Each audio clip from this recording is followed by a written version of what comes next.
Então, pessoal, só lembrando, né, quando a gente aplica a normalização, a gente aplica uma normalização diferente para cada um dos atributos que a gente tem.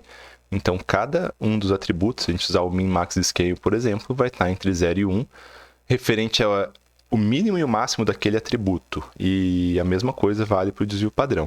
Só para a gente ver aqui de forma super simples como isso aqui funciona, vamos supor que a gente tem um conjunto de dados de altura e peso que a gente viu lá no começo. E a altura está na escala aqui de 1,70 a 1,75 e o peso está na escala de 65 a 70. Então, a gente tem diferenças de magnitudes. Isso aqui ele está na magnitude de unidade. Na verdade, se a gente olhar, está na magnitude de dezena de unidade, né? Porque a variação está só na segunda casa. E aqui a magnitude ela é de dezena. Então, tem 100 de diferença de magnitude, né?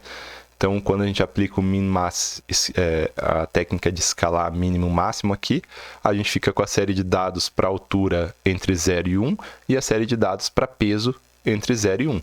Então, foi aplicado, aqui usou a altura mínima como 1,70, a altura máxima como 1,80 e aplicou o x menos o mínimo sobre o x sobre o máximo menos o mínimo. E aí a gente consegue a normalização, a gente deixa os dados entre 0 e 1. E aqui é a mesma coisa, a gente deixa os dados entre 0 e 1, só que usando o peso máximo e o peso mínimo.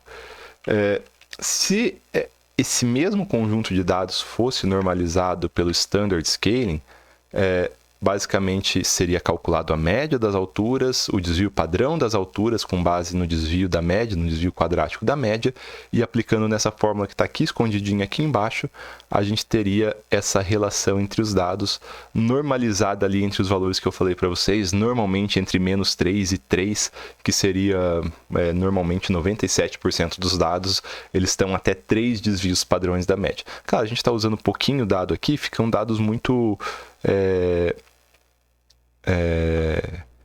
difíceis de interpretar, né? Porque é muito pouquinho, mas se tivesse bastante dados ia ver. E olha que legal, é muito mais fácil. A gente tá com os dados bem simplesinhos de analisar aqui, tá com os dados bem simplesinhos de analisar aqui. Então, isso é a técnica de normalização.